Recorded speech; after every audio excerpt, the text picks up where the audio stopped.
En aquel tiempo se levantará Miguel, el gran príncipe que protegía a tu pueblo, y será tiempo de angustia, cual nunca fue desde que hubo gente hasta entonces. Pero en ese tiempo será librado tu pueblo, todos los que se hallen escritos en el libro.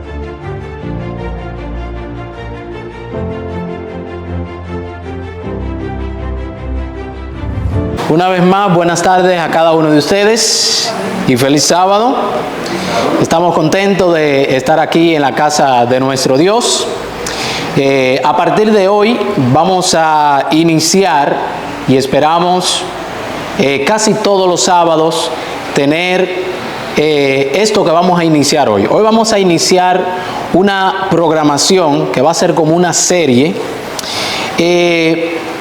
donde estaremos respondiendo algunas preguntas y algunas objeciones que hacen algunos hermanos de la Iglesia Adventista acerca de lo que es el movimiento de reforma. Hay hermanos que son sinceros y han hecho preguntas acerca de la razón de ser de lo que es el movimiento de reforma. Hay otros hermanos que tristemente comienzan a hacer cuestiones simplemente con el ánimo de atacar o de ofender, denigrar a lo que es el movimiento de reforma. Y yo, si de algo estoy seguro, es que estoy en el lugar correcto. Y con la ayuda del Señor, a partir de este sábado y casi todos los sábados, digo casi porque hay otras programaciones, pero casi todos los sábados estaremos dedicando un tiempecito a responder algunas objeciones o preguntas que hacen los hermanos de otras denominaciones, pero principalmente la Iglesia Adventista del Séptimo Día. Por eso le hemos titulado a este espacio Dando razón de nuestra fe. La sierva del Señor tiene una cita en la que ella dice que la verdad no va a perder un ápice de su valor si ésta es examinada. Lo que significa que si nosotros como adventistas del Séptimo Día, movimiento de reforma, hacemos profesión de una verdad, no podemos sentirnos mal porque alguien cuestione en lo que nosotros creemos. Y menos podemos ofendernos porque esa persona quiera examinar lo que usted ha creído. Porque la verdad no va a perder su valor por eso, hermano. Antes bien, como toda verdad procede del Espíritu Santo, la persona ha de ser transformada y convencida por el Espíritu Santo. Amén. Así que no tengamos miedo, hermanos, de lo que la gente pueda cuestionar. O como se dice por ahí, no tenemos cola que nos pisen. Así que podemos seguir hacia adelante, ¿verdad? A propósito de eso, el apóstol Pedro, en nuestra lectura bíblica, en su primera carta, capítulo 3, versículo 15, nos anima, nos insta a que nosotros santifiquemos al Señor, es decir, le guardemos su espacio al Señor, porque santificar significa apartar para un uso santo. Le guardemos ese espacio al Señor en nuestros corazones, y además de eso, Él nos insta a lo que estoy diciendo en este momento de dar razón de nuestra fe. Él dice, está siempre preparados, ¿para qué? Para dar o para presentar defensa. Me gusta esta versión, esta es la del, creo que la del 60. Para presentar defensa, pero no solamente, hermano, presentar defensa y nada más, sino que dice el texto porque, hermanos míos, la actitud en que nosotros presentemos la verdad va a recomendarse en el corazón de las personas. Dicho de otra manera, si nosotros no somos mansos, si no tenemos reverencia al presentar la verdad, ¿sabe qué va a pasar? Dios no va a estar ahí, hermano. Porque dice el apóstol Pedro, preséntela con mansedumbre y reverencia ante todo el que os demande. Esa palabrita, demande, cuestione, le pida a usted, le diga, ¿por qué ustedes creen eso? ¿Por qué ustedes se visten de esa manera? ¿Por qué ustedes creen en eso de la reforma pro salud? ¿Por qué ustedes creen en esto de la profecía? ¿Por qué creen en esto del cuarto ángel? Etcétera, etcétera, etcétera. Y muchas cuestionantes que vamos a estar mirando en los sábados que vamos a estar presentando esto. Así que, hermanos, debemos presentar la palabra de Dios con mansedumbre de todos aquellos que demanden razón de nuestra esperanza. Otras versiones dicen, cuando demanden razón de vuestra fe. Por eso el himno 380 dice, contendamos siempre, ¿por qué? Por nuestra fe. Porque la fe, dice la palabra de Dios, es más preciosa que el oro. ¿Sí o no? Así que tenemos que contender por ella, pero que sea por la verdad. No por lo que yo entienda o por lo que yo así crea. Así que habiendo dicho esto, vamos a mencionar solamente una objeción. Ya en los sábados siguientes vamos a estar presentando más.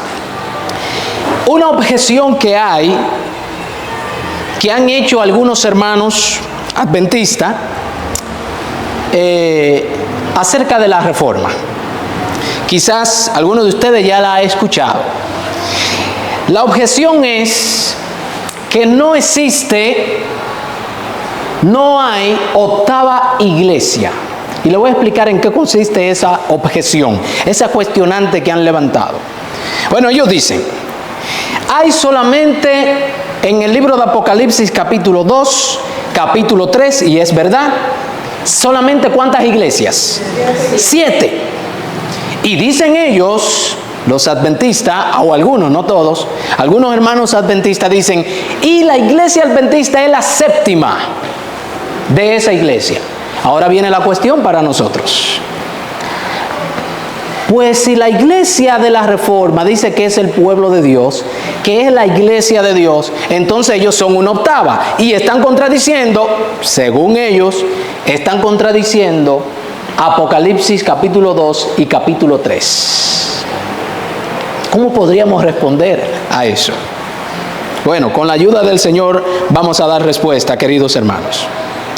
Lo primero que debemos analizar es que en el libro de Apocalipsis encontramos cartas que fueron escritas y enviadas a 7 iglesias que estaban en un espacio llamado el Asia Menor.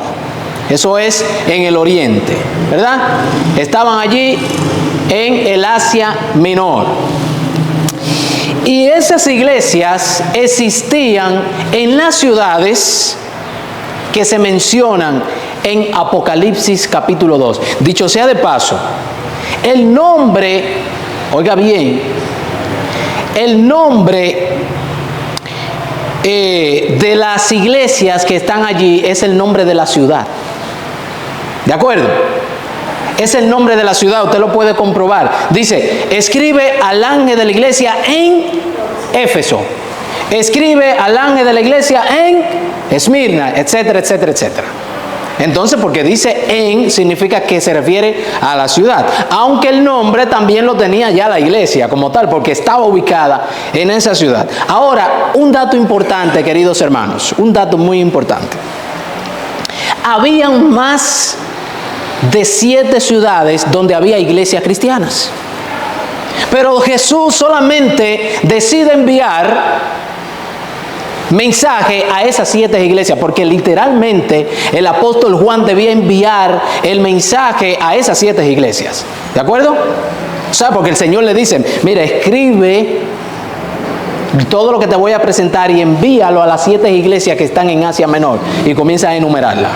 O sea, literalmente él debía enviar esas cartas. Ahora bien, ¿existían solamente 7 iglesias? Existían mucho más. Por ejemplo, en una de esas ciudades existía la iglesia de Antioquía, existía la iglesia de Coloso, o la de los colosenses que el apóstol Pablo le escribió, pero ellos no aparecen allí en Apocalipsis. ¿Y por qué?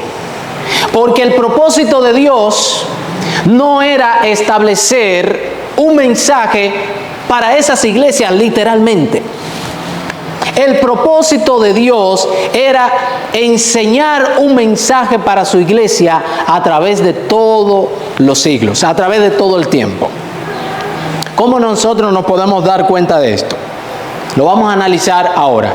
Todo el libro de Apocalipsis, todo, fue escrito para esas 7 iglesias. ¿Sabían eso? Todo.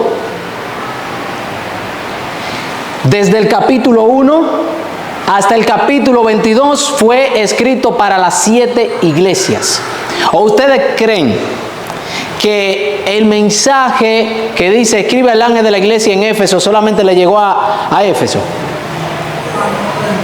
No, llegó a todas las iglesias que estaban por ahí. Dicho sea de paso, le doy la oportunidad ahora, hermano. Dicho sea de paso, creo que en el mensaje a la iglesia de Pérgamo dice, para que todas las iglesias sepan que yo, como que yo te he bendecido, que yo te he amado. No me acuerdo bien. ¿Cuál es iglesia? Todas las demás iglesias. Así que el mensaje, el mensaje de Apocalipsis no solamente fue para esas 7 iglesias, sino para todas las iglesias. Hermano. Hay algo, gracias Señor que usted ha sacado ese tema y lo está aclarando. Gracias por eso, mi hermano. Por eso. Hay algo que muchas personas debemos entender.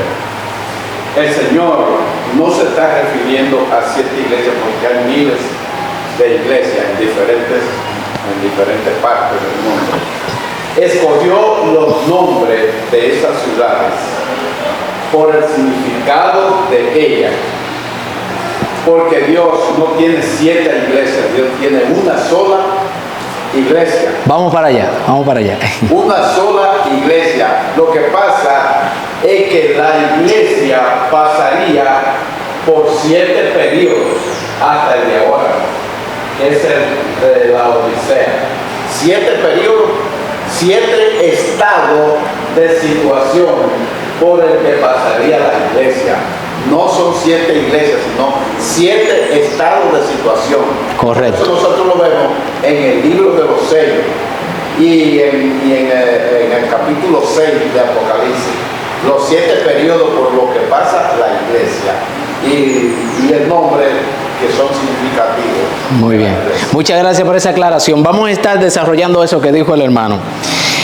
Entonces, quiero que entiendan esto, queridos hermanos. El mensaje de Apocalipsis era para todas las iglesias. Y existían más de 7 iglesias en ese lugar al cual Dios envió ese mensaje. Pero era para todas las iglesias. Y como bien dijo el hermano Marcos, los mensajes que se encuentran en esas 7 iglesias son para la iglesia de Dios. Nótese, singular, no plural, para la iglesia de Dios en todos los siglos. Desde el comienzo de la iglesia cristiana, la establecida por Cristo, hasta el final del tiempo, esos mensajes son para todos nosotros. Ahora, esto lo vamos a ver con lo que dice la sierva del Señor, porque en el libro Hechos de los Apóstoles, allí en la página 585, ella dice, confirma esto que acabamos de decir. Los nombres de las 7 iglesias son un símbolo de la iglesia. ¿De qué? De la iglesia. No de las iglesias, no. De la iglesia en diferentes periodos de la era cristiana. Estamos en la era cristiana, ¿sabían? Desde que Cristo fundó su iglesia, cuando Él comenzó su ministerio, año 27 después de Cristo, desde ese momento estamos nosotros en la era cristiana.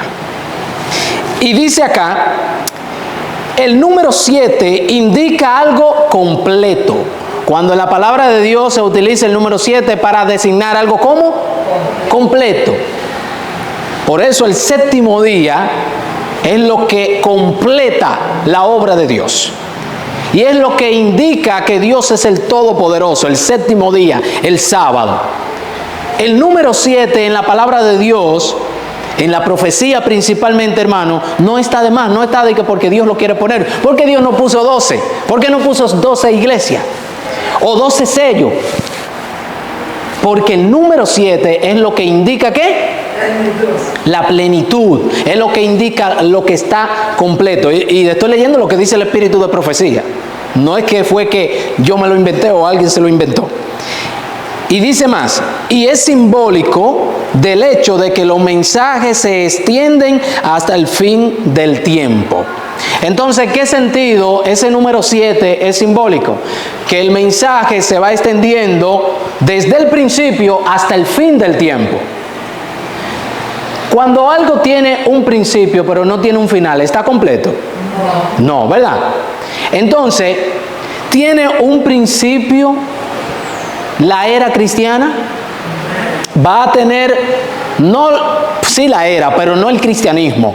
¿Va a tener un final la era cristiana?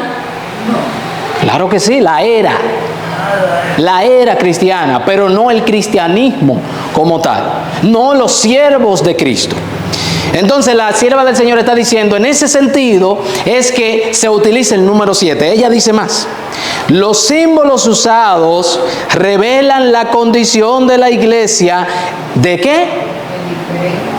De la, grábese eso, no de las, de la iglesia en diferentes periodos de la historia.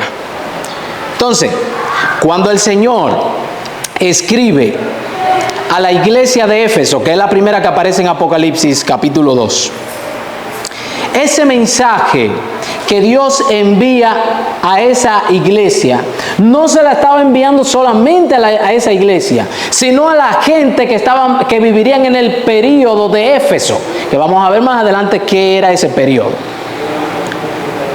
Y lo mismo sucedía con todas las demás iglesias, ¿verdad? Muy bien, miren cuáles eran esos períodos. Aquí tenemos una línea de tiempo. El primer mensaje fue a la iglesia de Éfeso, como ya hemos dicho. ¿En qué año fue dado ese primer mensaje? O sea, ¿cuándo comenzó el período de Éfeso?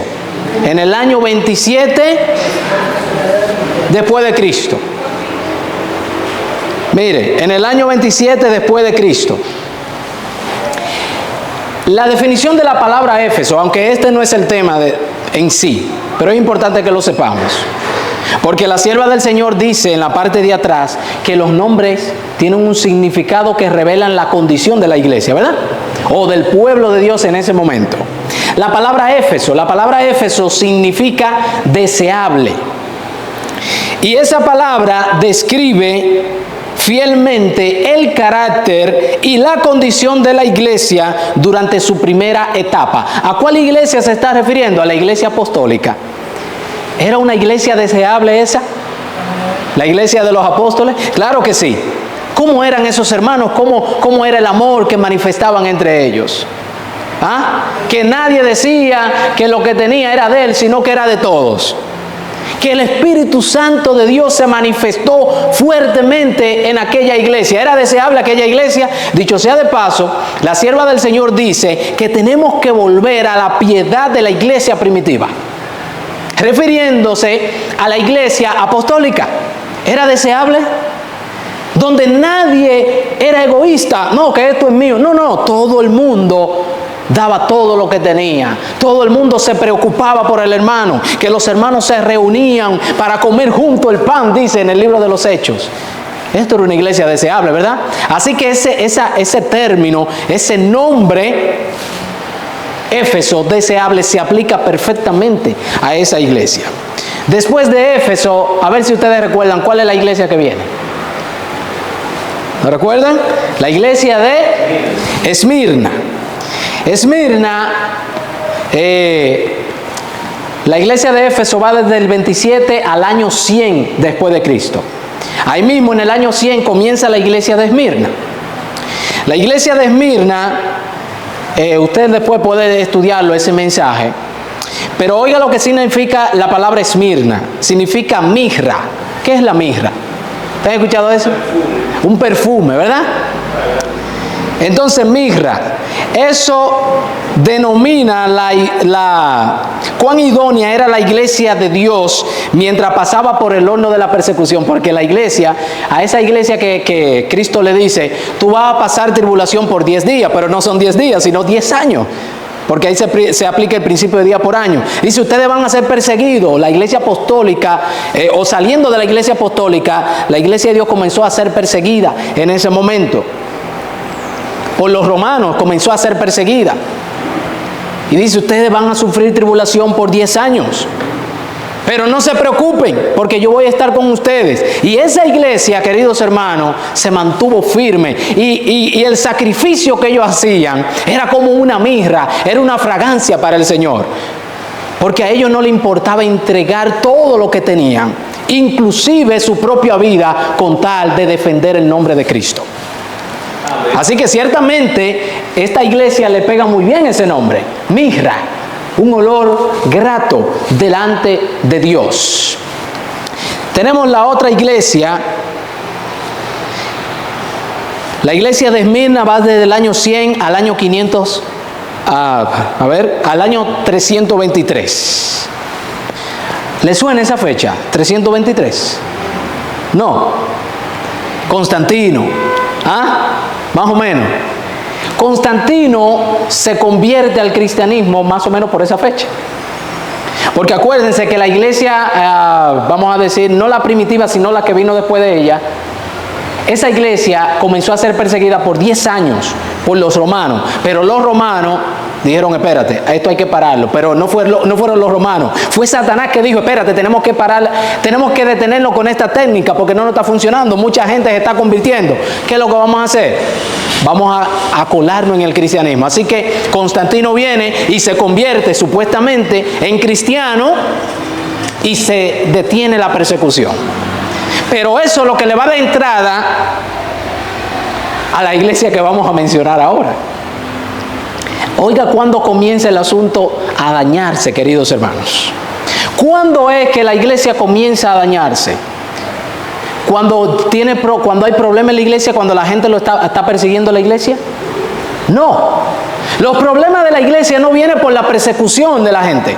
De hecho, la persecución casi siempre lo que denota es que la iglesia está firme en Cristo. Los problemas vienen cuando la iglesia no está siendo perseguida. Léase El conflicto de los siglos, lo que dice la hermana White. Si hoy en día la iglesia no está siendo perseguida, ¿por qué es? ¿Por qué? Estamos conforme al mundo. Y el mundo no se va a perseguir a sí mismo, ¿no? Ustedes son igual que yo. ¿Para qué perseguirme a mí mismo? Entonces, oiga lo que pasó con la iglesia de Pérgamo. Bueno, ustedes lo estudiarán ya en su casa. Pero Pérgamo, la palabra Pérgamo significa altura y elevación. Y esa fue una época durante la cual los verdaderos siervos de Dios tuvieron que luchar contra el espíritu de política mundana, contra el orgullo, contra la popularidad que asomaba entre quienes profesaban seguir a Cristo. Ahí entonces comenzaron a entrar los paganos a la iglesia. Comenzaron a entrar los políticos a la iglesia. Paganos supuestamente convertidos, pero que realmente no habían abandonado sus creencias, sino que simplemente la habían disfrazado. Y comenzaron a entrar esos políticos y con una pompa, con un orgullo. Hay dos extremos, queridos hermanos, de los cuales se nos advierte en la palabra de Dios. La sierva del Señor nos habla de el frío formalismo o la tea del fanatismo. Son dos extremos. Hay unos que son muy formalistas, pero la verdad no está haciendo cambio en ellos. Pero hay otros que son muy fanáticos y entonces dañan la verdad. O sea, como quiera es un problema ahí, en ese sentido. En este sentido tenemos que mantenernos en término medio, en este sentido. Así que la iglesia de Pérgamo es una iglesia que tenía que estar luchando, no una iglesia, sino un periodo en el que la iglesia de Dios tenía que estar luchando en contra del orgullo de los que estaban entrando en la iglesia. Otra iglesia que tenemos, la iglesia de Pérgamo, comienza en el año 323 y termina en el año 538. ¿Qué sucedió en el año 538? El papado entonces entra en acción. El asunto del papado comenzó a germinarse, por así decirlo, o a desarrollarse cuando entra Constantino. Pero ¿cuándo es que tiene su mayor auge? A partir del año 538 después de Cristo. Entonces, ¿cómo fue el tiempo o ese periodo para la iglesia de Dios? ¿Fue bueno o fue malo? Ahí fue que la persecución se incendió fuertemente en contra del pueblo de Dios. ¿Durante cuántos años? 1260 años de persecución papal, donde los hermanos tenían que estar luchando por su fe, estaban siendo perseguidos por lo que ellos creían. Así que, como le dijo Jesús a los discípulos, yo le digo a ustedes, hermanos, gozaos y alegraos cuando ustedes lo persigan por causa de Cristo, porque así persiguieron a los que fueron antes que nosotros. No tenemos nosotros que tener miedo por la persecución, porque estén hablando mal de nosotros, porque se diga esto, pero como dice Jesús, que sea mintiendo. La otra iglesia es la iglesia de Sardis. La iglesia anterior va desde el año 538 a 1798, porque el papado duró 1260 años. Usted le suma a 538, 1260, cae en el 1798, ¿verdad? En el año 1798, ¿qué ocurrió? No, la herida de muerte de Apocalipsis 13, ¿verdad? El papado entonces recibe su herida de muerte, es apresado por el general Berthier, que estaba bajo el mando de Napoleón, y durante un tiempo el papado, no existía iglesia católica para estar dirigiendo su culto y nada de eso. Y lo que hacían su culto, ¿saben lo que hacían realmente? Ellos tenían un circo. Napoleón obligó a los sacerdotes a burlarse de Dios delante de la congregación. Porque, acuérdense que Napoleón, o bajo el mandato más o menos de Napoleón, fue que vino también este asunto de la... ¿cómo se llama? Del ateísmo dentro de Francia. Pero bueno, la iglesia de Sardis. La iglesia de Sardis, Sardis significa príncipe o canto de gozo, o lo que queda. ¿A cuáles iglesias se está refiriendo? Vamos a ver si ustedes siguen la línea. Después de la iglesia que fue perseguida fuertemente, lo que se le conoce también como la iglesia del desierto, ¿cuál iglesia entró en acción? Vamos a ver si recuerdan. ¿Qué vino después de la persecución papal? ¿Cuál es iglesia? La iglesia de la Reforma, la Reforma de Martín Lutero. Esta es la iglesia de Sardis, por eso significa príncipe o canto de gozo. Entonces representan a esas iglesias desde la fecha mencionada arriba, el año 1798, hasta el gran movimiento que señaló otra era en la historia del pueblo de Dios. ¿A cuál movimiento se está refiriendo? Al movimiento adventista. La iglesia de Sardis entonces va desde 1798 hasta el año 1833. En el año 1833, ¿qué fue lo que ocurrió? El hermano Marco estaba predicando esta mañana. ¿Qué era? ¿El mensaje? ¿Pero cuál mensaje? Primer ángel, el primero. Comenzó, entonces el movimiento adventista comenzó ahí en ese tiempo, ¿verdad? Yo le estoy mencionando todo esto, hermano, y no me he olvidado de la pregunta, pero es para que entendamos que representan períodos. Las iglesias, cada una de ellas representa períodos. No representa a una iglesia, sino a la iglesia de Dios en ese período. Entonces, sabemos la iglesia de Filadelfia, la palabra Filadelfia significa amor fraternal, amor fileo. ¿Ustedes han escuchado eso, verdad? Amor fraternal, y expresa la situación y el espíritu de aquellos que recibieron el mensaje adventista hasta el año 1844. Hermano, se parecía un poco, bueno, casi en su totalidad a la iglesia primitiva, porque esa gente tenía un amor. Guillermo Miller dejó todo para dedicarse a la obra de Dios. Otro de los pioneros que dejó todo lo que tenía, absolutamente todo, José Bates. Y tenía dinero, José Bates. Y llegó a una situación, José Bates, que el Señor hizo un milagro con él. Y él lo registra en su historia, en su biografía. Pero el Señor no lo desamparó, pero José Bates dejó todo. Uno de los hijos, el hijo de José Bates, no quiso saber tampoco del adventismo. O sea, no perdió solo el dinero, también perdió parte de su familia. Así que la iglesia por Filadelfia no recibe reprensión. Y es la única iglesia, gracias hermano. Hay dos.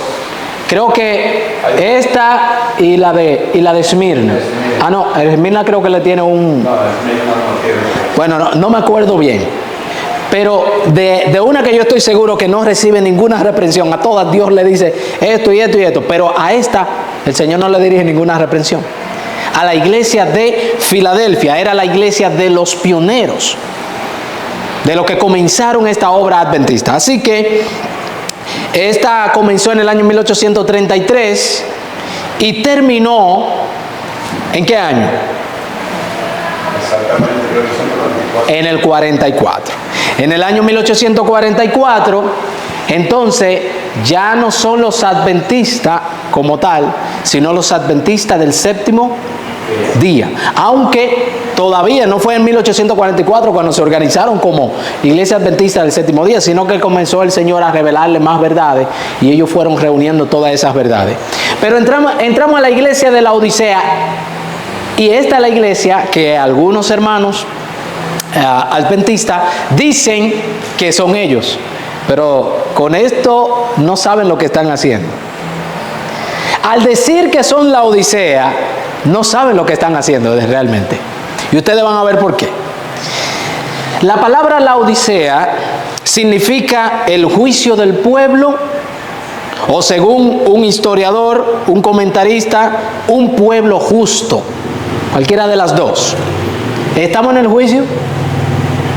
¿Desde qué año? 1844, ¿verdad? Nosotros como adventistas predicamos que estamos en el juicio investigador. Así que, ¿en cuál periodo es que estamos? En el periodo de la Odisea. El mensaje dirigido a esta iglesia presenta las escenas finales del tiempo de gracia, revela un plazo de juicio, es la última etapa de la iglesia. ¿Desde qué año comienza? 1844. ¿Cuándo termina? ¿Cuándo termina la Odisea? Cuando Cristo aparezca. Porque no hay otra iglesia, no hay otro periodo mencionado allí en Apocalipsis. Ahora, miren por qué digo que esos hermanos que dicen que son la Odisea no saben lo que están diciendo o no saben qué se están aplicando sobre sí. Antes con esto que he dicho, lo que quiero aclarar, queridos hermanos, es que en el periodo de la Odisea existen los católicos, existen los protestantes, existen los adventistas, las religiones paganas, existen los ateos, y ahora le voy a decir esto. En un sentido, como dije, en un sentido, todos ellos, son laodicenses. ¿En cuál sentido? ¿En cuál sentido? En el sentido de que estamos en el período de la Odisea, en ese sentido. Pero la condición de la Odisea no puede ser la condición del pueblo de Dios. ¿Por qué razón? Porque sobre la Odisea hay una condenación. ¿Cuál es la condenación sobre la Odisea? Te vomitaré. Y vamos a ver qué significa ahora mismo que vomitar de mi boca, para que ustedes vean. Porque si ellos dicen que son la Odisea, entonces Dios lo vomitaría o lo vomitó de su boca. Hermano Marcos. Hay algo interesante en todo eso. Nadie se asuste. No necesitamos ser la Odisea. Nosotros tenemos que regresar a Filadelfia, porque todos los deseos se perderán. Ese es el mensaje de la reforma del cuarto año. Vivir la tierra que te va a controlar.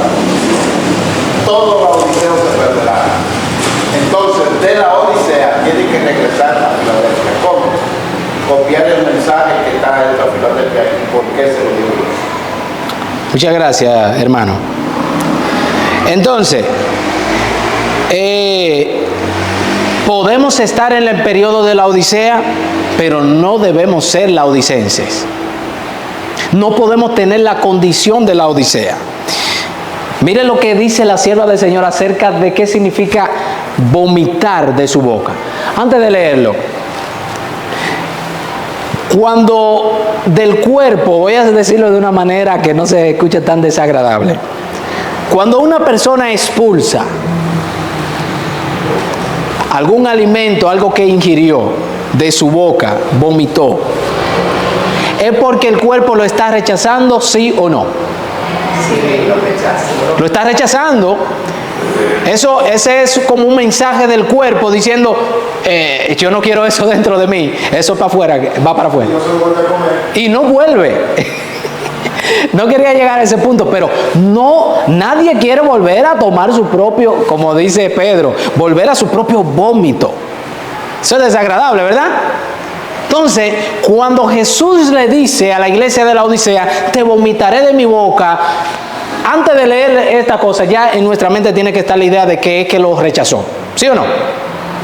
Pero mire lo que dice la cita, está en Testimonio para la Iglesia, el volumen 6. Dice, la figura de escupir, aquí dice escupir, pero es vomitar, de escupir de su boca significa que Él no puede ofrecer vuestras oraciones o expresiones de amor hacia Dios. ¿Cómo? Bueno, adventista, hay un problema. Si tú dices que tú eres la Odisea, entonces significa que Cristo en el santuario celestial no va a ofrecer tus oraciones delante de Dios. Ahora, si Cristo no ofrece las oraciones delante de Dios, ¿qué pasa? ¿Será que podemos llegar a Dios por otro camino? Jesús dijo, yo soy el camino, la verdad y la vida, y nadie viene al Padre sino ¿por quién? Por mí. Es decir, si Cristo no lo presenta, hay problema. Pero dice que no puede tampoco ofrecer mis expresiones de amor, eso de estar ayudando a la gente. Yo voy a ayudar a la gente, yo soy como parte del pueblo de Dios, pero soy la Odisea, soy la Odisea, no hay problema. Y voy a ayudar a la gente, voy a hacer obras de caridad. Jesús no presenta eso delante de Dios. Pero dice más, Él de ninguna manera puede aprobar vuestras enseñanzas de su palabra o vuestro trabajo espiritual. ¿Entendieron eso? ¿Qué es lo que Jesús no puede hacer? Cuando dice que te vomitaré de mi boca, no puede aprobar la enseñanza de la palabra de Dios.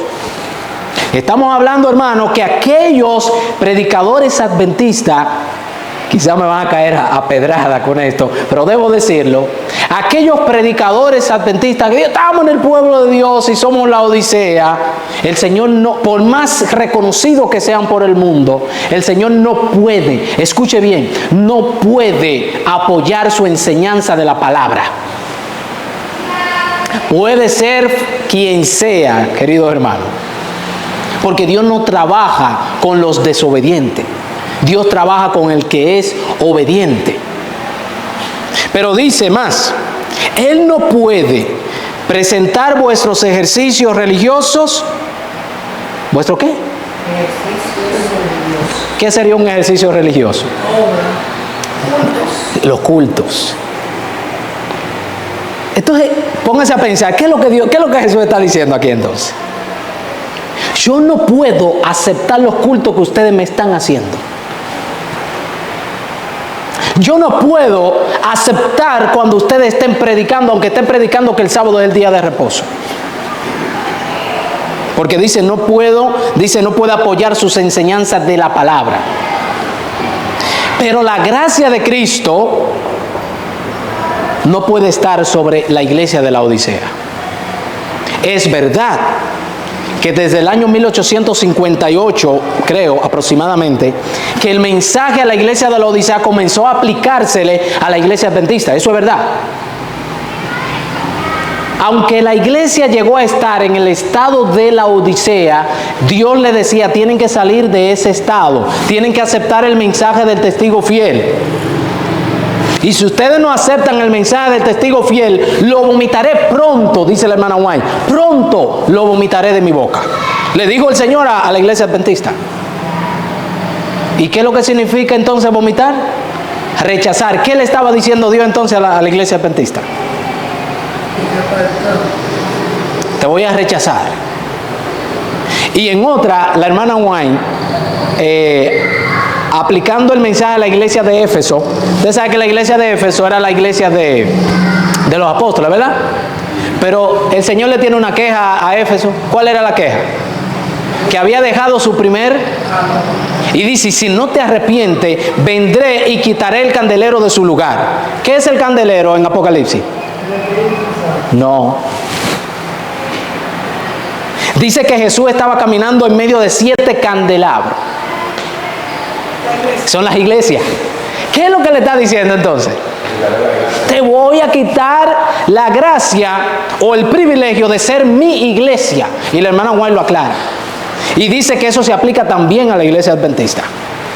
Dice, si no te arrepientes, adventista, entonces voy a venir a ti y quitaré tu candelero de su lugar. Y haré de ti un motivo de ignominia. Creo que el hermano Marco leyó algo así esta mañana. Bueno, ya estamos terminando. Pero el caso es, queridos hermanos, que no es nada bueno ser vomitado de la boca de Jesucristo. La Odisea no puede ser la condición del pueblo de Dios. La iglesia adventista le llega el mensaje de la justificación por la fe. ¿Y qué hace la iglesia adventista? Pero hermano, es tremendo lo que dice la sierva del Señor acerca de ese rechazo que ellos dirigieron. No solo a los mensajeros, sino al mensaje. Y lo siguen haciendo hoy en día y hay prueba de eso. Oiga bien, la hermana White dice, volvieron a crucificar a Jesucristo. Tremendo. Oiga, cuando la iglesia adventista en 1888 rechaza el mensaje de la justificación por la fe, dice, volvieron a crucificar a Cristo. ¿Cuándo se le acabó la gracia a los judíos? Sí, pero ¿cuál fue el acontecimiento que marcó eso? Sí, pero antes de eso, la sierva del Señor dice, cuando ellos crucificaron a Cristo. Ya ellos sellaron. O sea, porque el asunto de Esteban era el fin de las 70 semanas, pero no significaba que era la gracia completamente. Bueno, eso ya conllevaría un estudio. Pero el caso es que ellos lo último que hicieron fue crucificar al Señor de la gloria. Eso fue lo que marcó. ¿Qué hizo la iglesia adventista? Aunque eso no fue lo último. No significa que el Señor rechazó a la iglesia adventista en 1888. El Señor siguió tratando. Y ahí viene la cita que está en Eventos de los Últimos Días, donde la hermana White le dice, yo pensaba que no había necesidad de una salida, de otra salida. Y ella aclara a cuál salida que se está refiriendo, porque ella dice, así como ustedes salieron, o nosotros salimos de las iglesias protestantes, y formamos otra organización, así también es muy probable que haya necesidad de otra salida. Y mira que se cumplió. Pero bueno, ya eso es otra parte de la historia. Hermanos, la única esperanza para la iglesia de la Odisea se encuentra en aceptar el mensaje del testigo fiel. ¿Cuál es el mensaje del testigo fiel? En palabras de Elena de White. A ver, ¿quién sabe? ¿Quién ha leído? Mensaje de la justificación por la fe. Porque ¿qué es lo que Cristo le dice a la Odisea? Tú dices, tú eres rico, que haces esto, qué sé yo qué, y yo te aconsejo que compres de mí oro afinado en fuego, vestiduras blancas que representan la justicia de Cristo, y ellos no quisieron aceptar la justicia de Cristo. Ellos no aceptaron, hermano, hasta el día de hoy. Y lo dicen los mismos predicadores adventistas. Hasta el día de hoy la iglesia adventista no acepta, escúchelo bien, como corporación, algunos hermanos individuales sí, algunos dirigentes sí, pero casi todo no acepta el mensaje de la justificación por la fe. Casi todos ellos entienden que vamos a seguir pecando hasta que Cristo venga. Casi todos ellos enseñan que Cristo vino con la naturaleza de Adán, escuche bien, cosa contraria a lo que dice la misma hermana White, que vino con la naturaleza de Adán antes de la caída. Eso no es bíblico, porque dice que Cristo vino en semejanza de carne de pecado, dice el apóstol Pablo. ¿Y qué significa eso? Vino con la naturaleza caída, y la sierva del Señor lo confirma. Pero ellos en 1888 refutaron a John y a Waggoner, que estaban diciendo, señores, Cristo vino con la misma naturaleza que nosotros, y así como Cristo venció, nosotros también podemos vencer. Y ellos dijeron, no, eso es imposible. Y lo mismo lo siguen diciendo ahora. En 1957, ¿qué hizo la iglesia adventista? Entró en ecumenismo directo, o 1951 creo que comenzó. Entró en ecumenismo directo con los evangélicos. ¿Cómo así? Lo hicieron a través de un libro llamado Preguntas sobre Doctrina. Si quieren pueden buscarlo, también está en inglés. Pero en ese libro, los adventistas dicen, declaradamente dicen, nosotros creemos que Cristo vino con la naturaleza de Adán antes de la caída. No solo eso, ellos dicen que la expiación terminó en la cruz del Calvario. 1957 creo que fue, ellos escribieron ese libro. Preguntas sobre doctrina, pueden buscarlo. Y eso causó un revuelo en la iglesia adventista. Tanto así que un hermano muy conservador, pastor de la iglesia adventista llamado L.M. Andreasen, comenzó a protestar en contra de eso. ¿Y sabe qué le hicieron? Le quitaron ¿cómo le llaman? Sus credenciales como pastor, porque Andreasen se estaba oponiendo a eso, porque Andreasen sabía que eso era contrario a lo que nosotros como iglesia creíamos. Pero los líderes en ese tiempo aceptaron a Preguntas sobre Doctrina, y no solo la aceptaron, sino que comenzaron a minar todas las universidades adventistas enseñando esas cosas, hasta que el día de hoy la mayoría, esta generación, no cree como creían los pioneros acerca de la justificación por la fe. No creen lo que dice la hermana White acerca de la justificación por la fe. Es decir, han rechazado el mensaje del testigo fiel. Y la única seguridad, queridos hermanos, se encuentra en que nosotros aceptemos el mensaje del testigo fiel. Usted le pregunta a un adventista, Emma, no le pregunte. Vaya y predique en la iglesia adventista sobre justificación por la fe y diga, hermano, nosotros podemos alcanzar la perfección. No le tiran piedra, ¿sabe por qué? Porque saben que pueden caer presos, pero le crujen los dientes. Y lo digo por experiencia. Lo digo por experiencia. He tratado de predicar este mensaje en la iglesia adventista y me han querido entrar a pedrada. Y no solo a mí, sino a otros que lo han querido hacer. A Andreas se le quitaron los credenciales. Y después, escuché por ahí, que cuando él murió, entonces quisieron devolverle la credencial a la esposa. ¿Y para qué? Eso es una burla, ¿verdad? Pero bueno, eso es otra cosa, es otro tema. Pero mis queridos hermanos, en resumen,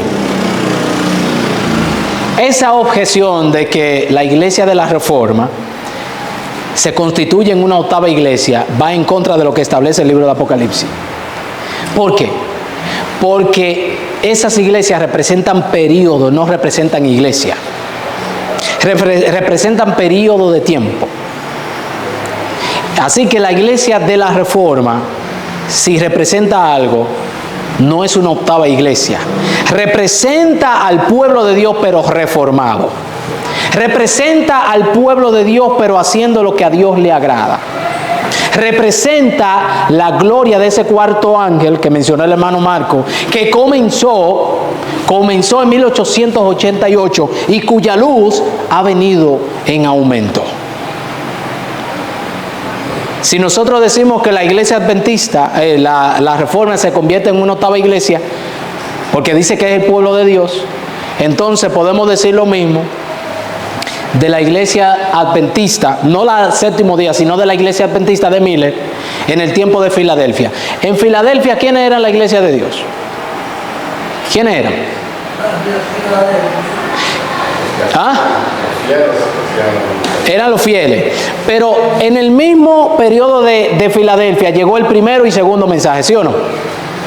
¿Cuál de ellos? Porque el hermano Marco presentaba, y lo dice el hermano Wayne, cada uno de esos mensajes representa un movimiento, dice el hermano Wayne.